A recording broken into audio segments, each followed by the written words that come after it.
Video ma happy yung minasiko. Sige video say ako'y missing numbers and has ko. Missing numbers say ay personal consultations to boda budi ay mingon da share budi to ka to hadi personal consultations to ngam da ba harasin ko lakpa pharak ta bai ni khangde natraga hadi pisha pharak ta ye yengninga ga sulai na ko hadi aina hadi smaina amamam di yengba ngam da badena aduna mayam gi damakta aina kitang khangja ba aina ai gi client da share to jaba mayam do hadi pisha laudraga su ko ai sum marang marang smaina sem bane ko ai changman da bagi ai video ꯁꯦꯝꯗꯕꯅꯦꯀꯣ ꯌꯥꯝ ꯁꯦꯡꯅ ꯍꯥꯏꯔꯒꯗꯤ ꯑꯗꯣ ꯃꯤꯁꯤꯡ ꯅꯝꯕꯔꯁꯀꯤ ꯃꯇꯥꯡꯗ ꯍꯥꯏꯇꯥꯔꯦꯀꯣ ꯀꯔꯝꯕ number ꯃꯤꯁ ꯇꯧꯔꯒꯅ ꯍꯥꯏꯗꯤ ꯔꯦꯃꯤꯗꯤꯁꯦ ꯀꯔꯤꯅꯣ ꯈ꯭ꯔꯤꯁꯇꯜ ꯁꯤꯕ ꯈꯛꯇꯪꯒꯤ ꯋꯥ ꯅꯠꯇꯕꯀꯣ ꯍꯥꯏꯗꯤ ꯑꯇꯣꯞ ꯑꯇꯣꯞꯄ ꯔꯦꯃꯤꯗꯤꯁ ꯀꯩꯀꯩ ꯇꯧꯕ ꯌꯥꯒꯗꯒꯦ ꯍꯥꯏꯅ ꯍꯥꯏꯔꯁꯤꯅꯀꯣ ꯏꯆꯝ ꯆꯝꯅ ꯍꯥꯏꯇꯥꯔꯦ ꯑꯩ ꯄꯩꯁꯥ ꯂꯩꯇꯦ ꯑꯩ ꯅꯨꯡ ꯂꯩꯅ ꯄꯩꯁꯥ ꯂꯩꯇꯦ ꯑꯩ ꯀꯩꯅꯣ ꯇꯧꯅ ꯄꯩꯁꯥ ꯂꯩꯇꯦ ꯑꯗꯨ ꯇꯥꯔꯒꯁꯨ ꯍꯥꯏꯗꯤ ꯑꯣꯞꯁꯟꯁ ꯀꯔꯤ ꯑꯇꯣꯞ ꯑꯇꯣꯞꯄ ꯀꯩꯀꯩ ꯂꯩꯒꯦ ꯍꯥꯏꯕꯗꯣ ꯑꯗꯨꯒꯤ ꯃꯇꯥꯡꯗꯅꯦꯀꯣ ꯁꯤꯂꯦꯟꯁꯦꯀꯣ ꯐꯣꯔ ꯑꯦꯛꯖꯥꯝꯄꯜ ꯑꯩ ꯗꯦꯠ ꯑꯣꯐ ꯕꯔth ꯑꯃ ꯂꯧꯔꯁꯦꯕ ꯁꯤꯗꯀꯣ ꯗꯦꯠ ꯑꯣꯐ ꯕꯔth ꯑꯃ ꯂꯧꯕꯁꯦ ꯑꯉꯥꯡꯒꯤ ꯍꯥꯏꯔꯁꯤꯅꯀꯣ ꯑꯩ ꯏꯆꯥꯅꯨꯄꯥꯒꯤ ꯗꯦꯠ ꯑꯣꯐ ꯕꯔth ꯂꯧꯔꯒꯦꯕ ꯁꯤꯗ ꯃꯥꯅ ꯄꯣꯛꯏꯁꯦ ꯑꯩꯈꯣꯏꯒꯤ 11 ꯀꯣ 11 ꯂꯩꯔꯦꯀꯣ ꯇꯥꯡ 13 ꯄꯣꯛꯑꯦ ꯃꯥꯁꯦꯀꯣ 11 ꯑꯣꯒꯁꯅꯦꯕ ꯃꯥꯅ ꯄꯣꯛꯏꯁꯦꯀꯣ ꯑꯗꯨꯒ 2011ꯅꯦꯕ ꯃꯥꯅ ꯄꯣꯛꯏꯁꯦ ꯇꯥꯔꯒꯗꯤ ꯃꯥꯒꯤ ꯍꯥꯏꯗꯤ ꯅꯝꯕꯔꯁꯦ ꯑꯩꯈꯣꯏꯅ ꯁꯤꯗ ꯎꯕꯤꯀꯣ ꯑꯗꯨꯝ ꯈꯤꯇꯪ ꯖꯨꯝ ꯇꯧꯔꯒ ꯌꯦꯡꯒꯦꯁꯨ ꯌꯦꯡꯕꯤꯔꯣꯀꯣ 11/8/2011ꯀꯣ ꯃꯥꯅ ꯄꯣꯛꯏꯁꯦꯀꯣ ꯑꯗꯨ ꯇꯥꯔꯒꯗꯤ ꯅꯝꯕꯔꯁꯦ ꯀꯌꯥ ꯂꯩꯀꯣ ꯅꯝꯕꯔꯁꯦ ꯀꯌꯥ ꯂꯩ ꯖꯤꯔꯣꯗꯤ ꯀꯥꯎꯟ ꯇꯧꯕ ꯌꯥꯗ꯭ꯔꯦꯀꯣ ꯑꯩꯈꯣꯏꯗ ꯂꯩꯔꯤꯕ ꯅꯝꯕꯔꯁꯦ 1 2 3 4 5 6 7 8 9네ꯕ ꯍꯥꯏꯗꯤ ꯅꯝꯕꯔ ꯂꯩꯔꯤꯕ ꯃꯌꯥꯝꯁꯦ ꯍꯥꯏꯇꯥꯔꯦꯀꯣ ꯅꯝꯕꯔ 9ꯁꯤꯗ ꯉꯁꯥꯏꯒꯤ ꯃꯥꯒꯤ ꯌꯥꯎꯕ ꯅꯝꯕꯔ ꯍꯥꯏꯔꯁꯤꯅꯀꯣ ꯑꯩ ꯑꯉꯥꯡꯁꯤꯒꯤ ꯍꯥꯏꯗꯤ ꯉꯁꯥꯏ ꯌꯦꯡꯉꯤꯕ ꯄꯔꯁꯟꯁꯤꯒꯤꯀꯣ ꯍꯥꯏꯗꯤ ꯑꯉꯥꯡꯒꯤꯕꯨꯗꯩ ꯂꯧꯔꯦꯀꯣ ꯑꯦꯛꯖꯥꯝꯄꯜꯁꯦ ꯅꯝꯕꯔ 1 ꯑꯃ ꯌꯥꯎꯔꯦꯕ ꯃꯉꯣꯟꯗ ꯑꯗꯒꯤ ꯅꯝꯕꯔ 2 ꯑꯃ ꯌꯥꯎꯔꯦꯀꯣ ꯃꯉꯣꯟꯗ ꯑꯗꯨꯒ ꯅꯝꯕꯔ 8 ꯑꯃꯒ ꯌꯥꯎꯔꯦ ꯇꯥꯔ ꯃꯤꯁꯤꯡ ꯅꯝꯕꯔꯁꯦ ꯌꯥꯝꯃꯦꯀꯣ ꯃꯥꯒꯤ ꯑꯣꯏꯅ ꯍꯥꯏꯗꯤ ꯉꯁꯥꯏꯒꯤ 2000ꯗ ꯄꯣꯛꯄ ꯑꯉꯥꯡꯉꯩꯁꯦ ꯃꯤꯁꯤꯡ ꯅꯝꯕꯔ ꯌꯥꯝ ꯅꯝꯕꯔꯁꯦ ꯌꯥꯝ ꯃꯤꯁ ꯇꯧꯕꯅꯦꯕ ꯑꯪꯀꯜ 2000ꯒꯤ ꯃꯇꯨꯡꯗ ꯄꯣꯛꯄ 1980 ꯑꯣꯏꯔꯣ 1990 ꯀꯩꯅꯣ ꯍꯥꯏꯔꯁꯤꯅꯦꯀꯣ 90sꯀꯤ ꯃꯇꯨꯡꯗ ꯍꯥꯏꯗꯤ 91 to 1993 1994 ꯍꯥꯏꯗꯤ ꯑꯗꯨꯝ ꯅꯝꯕꯔꯁꯦ ꯈꯔ ꯑꯗꯨꯝ ꯃꯔꯤ ꯃꯉꯥ ꯌꯥꯎꯕꯅꯦꯕ ꯑꯗꯨꯒ ꯉꯁꯥꯏ 2000ꯒꯤ ꯄꯣꯛꯄ ꯑꯉꯥꯡꯉꯩꯗꯤ ꯍꯥꯏꯗꯤ 20 ꯁꯝꯅ ꯍꯥꯏꯕꯗ ꯍꯥꯏꯗꯤ ꯗꯦꯠ 20ꯗ ꯄꯣꯛꯑꯦꯅ ꯈꯜꯂꯦ 20 ꯖꯅꯋꯥꯔꯤ 2000ꯗ ꯄꯣꯛꯑꯦ ꯍꯥꯏꯔꯗꯤ ꯃꯥꯒꯤ ꯅꯝꯕꯔꯁꯦ 1 and 2 ꯈꯛꯇꯪꯅꯦ ꯇꯥꯔꯒꯗꯤ ꯍꯥꯏꯗꯤ ꯃꯉꯣꯟꯗ ꯑꯇꯣꯞꯄ ꯅꯝꯕꯔ ꯑꯃ ꯃꯌꯥꯝ ꯑꯃ ꯃꯤꯁꯤꯡ ꯑꯣꯏꯔꯗ꯭ꯔꯥ ꯑꯗꯣ ꯉꯁꯥꯏꯒꯤ ꯃꯥꯒꯤꯗ ꯌꯥꯎꯔꯤꯁꯦ ꯑꯉꯥꯡꯁꯤꯒꯤꯗ ꯌꯥꯎꯔꯤꯁे ꯅꯝꯕꯔ 1 ꯑꯃ ꯌꯥꯎꯔꯦꯀꯣ ꯂꯧꯊꯣꯛꯑꯁꯦꯕ ꯁꯦ ꯅꯝꯕꯔ 2 ꯑꯃ ꯌꯥꯎꯔꯦꯕ ꯑꯗꯨꯒ ꯅꯝꯕꯔ 8 ꯈꯛꯇꯪꯅꯦ ꯃꯉꯣꯟꯗ ꯌꯥꯏꯁꯦ ꯑꯇꯥꯔꯗꯤ 1 2 8 ꯈꯛꯇꯪꯅꯦ ꯃꯥꯏ ꯅꯝꯕꯔꯁꯦ ꯖꯤꯔꯣꯗꯤ ꯀꯥꯎꯟ ꯇꯧꯕ ꯌꯥꯗ꯭ꯔꯦꯀꯣ ꯑꯇꯥꯔꯗꯤ ꯃꯉꯣꯟꯗ ꯃꯤꯁ ꯇꯧꯔꯤꯕ ꯅꯝꯕꯔꯁꯦ ꯀꯩꯅꯣ ꯅꯝꯕꯔ 3 ꯃꯤꯁ ꯇꯧꯔꯦ ꯅꯝꯕꯔ 4 ꯃꯤꯁ ꯇꯧꯔꯦ ꯅꯝꯕꯔ 5 ꯃꯤꯁ ꯇꯧꯔꯦ ꯅꯝꯕꯔ 6 ꯃꯤꯁ ꯇꯧꯔꯦꯀꯣ ꯑꯗꯨꯒ ꯅꯝꯕꯔ 7ꯁꯨ ꯃꯤꯁ ꯇꯧꯔꯦꯕ 7ꯁꯨ ꯃꯤꯁ ꯇꯧꯔꯦ ꯑꯗꯨꯒ ꯅꯝꯕꯔ 9ꯁꯨ ꯃꯤꯁ ꯇꯧꯔꯦꯕꯀꯣ ꯑꯗꯨ ꯇꯥꯔꯒꯗꯤ ꯉꯁꯥꯏꯒꯤ ꯍꯥꯏꯗꯤ ꯁꯤꯗ ꯂꯩꯅꯣꯀꯣ ꯍꯥꯏꯗꯤ ꯅꯝꯕꯔꯁꯤꯡꯁꯦ ꯍꯥꯏꯐꯦꯠꯇꯪ ꯑꯩ ꯁꯨꯝ ꯈꯤꯇꯪ ꯑꯩ ꯑꯦꯛꯁꯄ꯭ꯂꯦꯟ ꯇꯧꯖꯔꯛꯀꯦꯀꯣ ꯅꯝꯕꯔ 1 ꯃꯤꯁ ꯇꯧꯕ ꯃꯇꯝꯗꯀꯣ ꯍꯥꯏꯗꯤ ꯁꯨꯝ ꯑꯩ ꯏꯗ꯭ꯔꯒꯁꯨꯀꯣ ꯁꯤꯗ ꯑꯩ ꯃꯌꯥꯝ ꯇꯥꯕꯤꯌꯨꯀꯣ ꯁꯨꯝ ꯅꯝꯕꯔ 1 ꯃꯤꯁ ꯇꯧꯕ ꯃꯇꯝꯗ ꯅꯝꯕꯔ 1ꯁꯦ ꯃꯥꯒꯤꯕꯨꯗꯤ ꯌꯥꯎꯔꯦꯀꯣ ꯅꯝꯕꯔ 1 ꯃꯤꯁ ꯇꯧꯕ ꯃꯇꯝꯗ ꯍꯥꯏꯗꯤꯀꯣ ꯀꯣꯟꯐꯤꯗꯦꯟꯠꯀꯨꯝꯕ ꯂꯩꯇꯕꯗꯣ ꯑꯣꯏꯒꯜꯂꯦꯕ ꯍꯥꯏꯗꯤꯀꯣ ꯊꯕꯛꯁꯦ ꯀꯣꯟꯐꯤꯗꯦꯟꯠꯒꯨꯝꯕ ꯂꯩꯇꯕ ꯑꯗꯩ ꯄꯥꯡꯊꯣꯛꯀꯦ ꯈꯣꯠꯇꯣꯛꯀꯦ ꯀꯥꯏꯅꯒ ꯍꯥꯏꯔꯒꯁꯨ ꯍꯥꯏꯗꯤ ꯂꯤꯗꯔꯁꯤꯞ क्वालिटी ꯈꯤꯇꯪ ꯋꯥꯠꯄ ꯈꯣꯠꯄ ꯑꯗꯨꯝꯕꯗꯣ ꯑꯣꯏꯒꯜꯂꯦꯀꯣ ꯅꯝꯕꯔ 1 ꯃꯤꯁ ꯇꯧꯕꯉꯩꯁꯦꯀꯣ ꯑꯇꯥꯔꯒꯗꯤ ꯉꯁꯥꯏꯒꯤ ꯑꯗꯨ ꯑꯣꯏꯔꯕꯅꯤꯅ ꯑꯩ ꯀꯩ ꯇꯧꯕ ꯇꯥꯏ ꯍꯥꯏꯔꯒꯗꯤ ꯃꯤ ꯃꯌꯥꯝ ꯃꯃꯥꯡꯗ ꯊꯣꯛꯅꯤꯡꯉꯒꯁꯨ ꯍꯦꯛ ꯊꯣꯛꯄ ꯉꯝꯗꯕꯗꯣ ꯑꯗꯨꯃꯥꯏꯅ ꯇꯧꯔꯒ ꯑꯗꯨꯝꯕ ꯑꯣꯏꯒꯅꯦꯕ ꯑꯗꯨꯅ ꯍꯥꯏꯗꯤ ꯈꯤꯇꯪ ꯍꯥꯏꯗꯤ ꯀꯣꯟꯐꯤꯗꯦꯟꯠ ꯂꯩꯅꯕ ꯈꯣꯠꯅꯕꯀꯣ ꯍꯥꯏꯗꯤ ꯏꯆꯝ ꯆꯝꯕ ꯔꯦꯃꯤꯗꯤꯁ ꯍꯥꯏꯅ ꯍꯥꯏꯔꯁꯤꯅꯀꯣ ꯀꯣꯔꯤ ꯍꯥꯏꯔꯒꯗꯤ ꯑꯩꯈꯣꯏꯒꯤ ꯀꯣꯄꯔꯁꯦꯀꯣ ꯑꯩꯈꯣꯏꯒꯤ ꯀꯣꯄꯔꯒꯤ ꯈꯨꯗꯣꯞꯅꯤ ꯈꯪꯗꯦ ꯈꯨꯖꯤꯅꯤ ꯈꯪꯗꯦ ꯑꯃ ꯁꯤꯕꯤꯌꯣ ꯂꯨꯄꯥ 50 ꯄꯤꯕ 100 ꯄꯤꯕ ꯄꯣꯂꯛꯇ ꯑꯗꯨꯝ ꯌꯣꯜꯂꯦꯅꯀꯣ ꯑꯗꯨꯗꯨꯃ ꯇꯧꯕꯤꯔꯣꯀꯣ ꯅꯝꯕꯔ 1 ꯃꯤꯁ ꯇꯧꯕꯉꯩꯒꯤ ꯑꯣꯏꯅ ꯍꯥꯏꯔꯒꯗꯤꯀꯣ ꯑꯗꯣ ꯉꯁꯥꯏ ꯑꯩꯅ ꯍꯥꯏꯖꯒꯦ 1 ꯃꯤꯁ ꯇꯧꯕꯒꯤ ꯃꯥꯏ ꯀꯩꯅꯣꯁꯦꯀꯣ ꯅꯝꯕꯔ 2 ꯃꯤꯁ ꯇꯧꯔꯦꯅ ꯈꯜꯂꯁꯦꯕ ꯅꯝꯕꯔ 2 ꯌꯥꯎꯗꯕꯉꯩꯀꯣ ꯑꯗꯨ ꯇꯥꯔꯒꯗꯤ ꯏꯃꯣꯁꯟꯁ ꯀꯩꯀꯥꯁꯦ ꯌꯥꯝꯅ ꯀꯟꯇ꯭ꯔꯣꯜ ꯇꯧꯕ ꯉꯝꯃꯣꯏꯕ ꯃꯣꯏꯅ ꯇꯧꯗꯣꯏꯁꯦꯀꯣ ꯏꯃꯣꯁꯟꯁ ꯀꯟꯇ꯭ꯔꯣल ꯇꯧꯕ ꯉꯝꯃꯣꯏ ꯀꯩꯅꯣ ꯇꯧꯕ ꯀꯟꯇ꯭ꯔꯣल ꯇꯧꯕ ꯉꯝꯃꯣꯏꯀꯣ ꯑꯗꯨꯒ ꯑꯃꯅ ꯀꯣꯄꯔꯁꯤꯃꯁꯨ ꯂꯩꯔꯦꯀꯣ ꯑꯗꯨꯒ ꯑꯃꯅ ꯑꯩꯁꯤꯗ ꯑꯃꯁꯨ ꯍꯥꯏꯖꯦꯀꯣ ꯁꯟꯂꯥꯏꯠꯀꯣ ꯑꯌꯨꯛꯀꯤ ꯅꯨꯃꯤꯠꯀꯤ ꯃꯉꯥꯜꯁꯤꯗꯀꯣ ꯃꯦꯗꯤꯇꯦꯁꯟꯁ ꯇꯧꯕ ꯁꯤꯁꯨ ꯌꯥꯝ ꯐꯩꯀꯣ ꯍꯥꯏꯗꯤ ꯉꯥꯛꯇꯪ ꯐꯝꯕꯤꯌꯣ ꯅꯨꯡꯁꯥꯗ ꯀꯩꯗ ꯂꯩꯅꯣ ꯑꯌꯨꯛꯀꯤ ꯅꯨꯡꯁꯥ ꯌꯛ ꯂꯥꯎꯔꯒ ꯀꯩꯅꯣ ꯅꯠꯇꯕ ꯑꯌꯨꯛꯀꯤ ꯊꯣꯛꯂꯛꯄ ꯅꯨꯡꯁꯥꯁꯦ ꯉꯥꯛꯇꯪ ꯑꯩꯈꯣꯏ ꯅꯨꯡꯁꯥꯒ ꯌꯥꯏꯗꯅ ꯊꯥꯏꯅꯗꯤ ꯅꯨꯡꯁꯥ ꯌꯥꯏꯕ ꯆꯠꯅꯔꯝꯃꯦ ꯍꯧꯖꯤꯛꯇꯤ ꯅꯨꯡꯁꯥꯁꯨ ꯑꯝꯇ ꯂꯩꯇꯔꯦ ꯑꯃꯁꯨ ꯂꯩꯇ꯭ꯔꯦꯀꯣ ꯁꯟꯂꯥꯏꯠꯇ ꯐꯝꯃꯒ ꯃꯦꯗꯤꯇꯦꯁꯟ ꯇꯧꯕ ꯑꯃ ꯌꯥꯔꯦꯀꯣ ꯁꯤꯁꯤꯅ ꯅꯝꯕꯔ 1ꯒꯤ ꯔꯦꯃꯤꯗꯤꯁ ꯑꯅꯤ ꯄꯤꯔꯦꯀꯣ ꯑꯩꯅ ꯍꯥꯏꯗꯤ ꯄꯩꯁꯥ ꯆꯪꯗꯕꯤꯀꯣ ꯉꯁꯥꯏ ꯃꯤꯁꯤꯡ ꯅꯝꯕꯔꯗ ꯍꯥꯏꯗꯤ ꯑꯩꯈꯣꯏ ꯈ꯭ꯔꯤꯁꯇꯜ ꯁꯦꯝꯃꯣ ꯑꯗꯨ ꯇꯧ ꯑꯗꯥ ꯇꯧ ꯀꯥꯏ ꯃꯌꯥꯝ ꯍꯥꯏꯕ ꯂꯩꯅꯀꯣ ꯍꯣꯏ ꯁꯦꯝꯃꯁꯨ ꯌꯥꯏ ꯀꯩꯁꯨ ꯀꯥꯏꯗꯦꯀꯣ ꯍꯥꯏꯗꯤ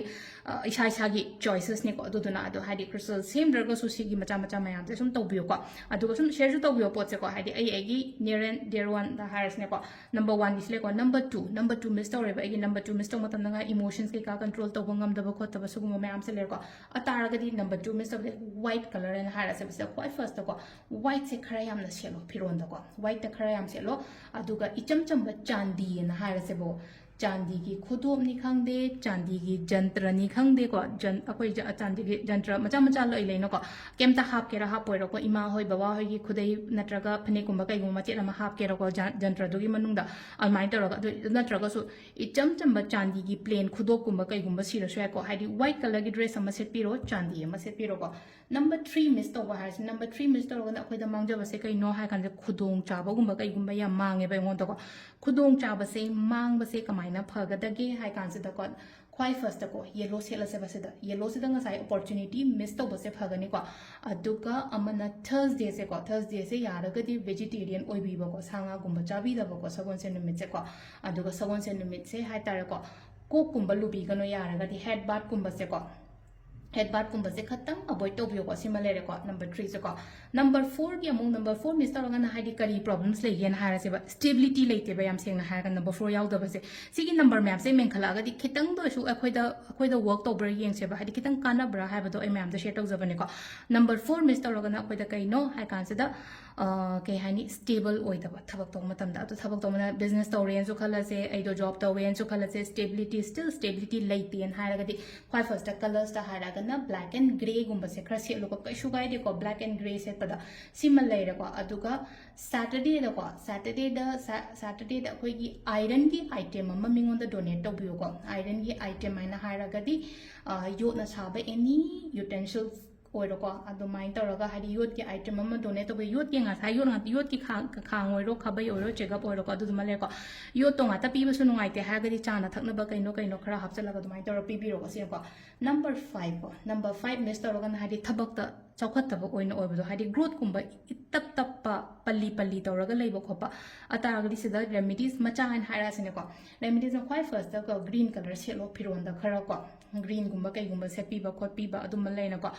हिंगोनगुंबा लईगुंबा कईगुंबा याम थाव को तारगदी याम फगनी को अदगी सुम आइदो हिंदुइज्म चटले खोले काना हारगदी गणेश गुंबा निंगबियो को हादि सिना हाय चत्रगना चत्र को अचतपा मींगे के माइ तौबिरो चत्तबा ngai के ना हारगदी असंग मचु सेपियो असंग कानी हिंगोन कोइबा नत्र गमला दा कईदा पांबी नुबी के का थाबीबा को अदु मले को नंबर 6 मिस तौरेना खलसे बा नंबर 6 मिस तौबसिना कोई की पिंक कलर सेट पे को पिंक कलर सेट पे अदुगा एनी अदुम इराई गुंबा से यारिंगे लेनो को अथुम अहाव गुंबा कई गुंबा से अहनमंद पिजबा अदुदुमा लेनो को इशाना हौरगा को गाय पिजरसु याय अदुदुमा सु तौबा यारे को अदुगा अमना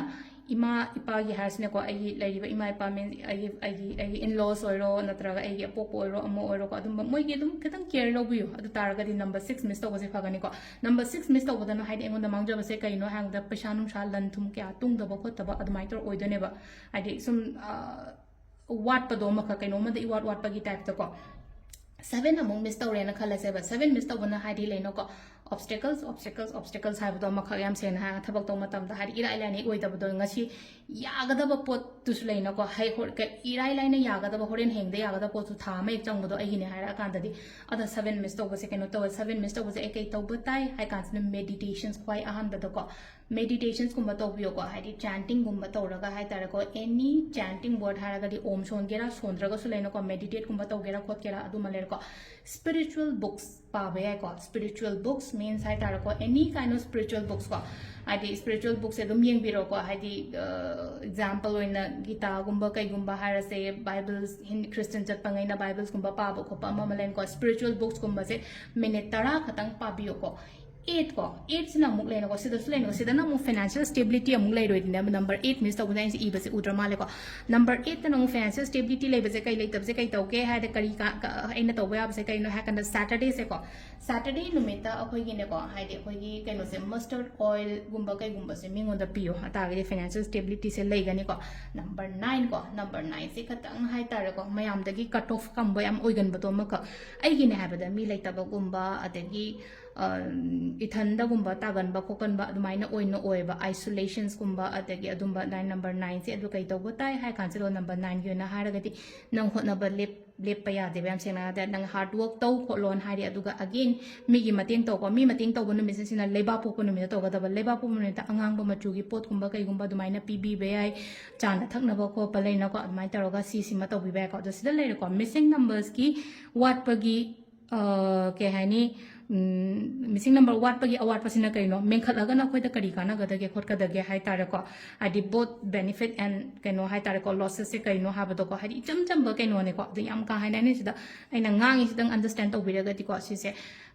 katang follow to pyo ko yara ga de aduga ai angang da oiro ai husband or natraga ai naupa inaunupi kari kra mogi date of birth ha pe ho la yenga sida ina haija gi remedies ma'am se 1 dagi na 9 phaw se dum ai khara dum laino ga angam ba ketang to pyo ko sida lain aina adu siyo ada siyo kem hai de ko just aina to ba ya ba colors nungas kai ka dum aina khara leire aduga mi gi help kumba kai gumba to ba se ko adu sida leire missing number gi matang da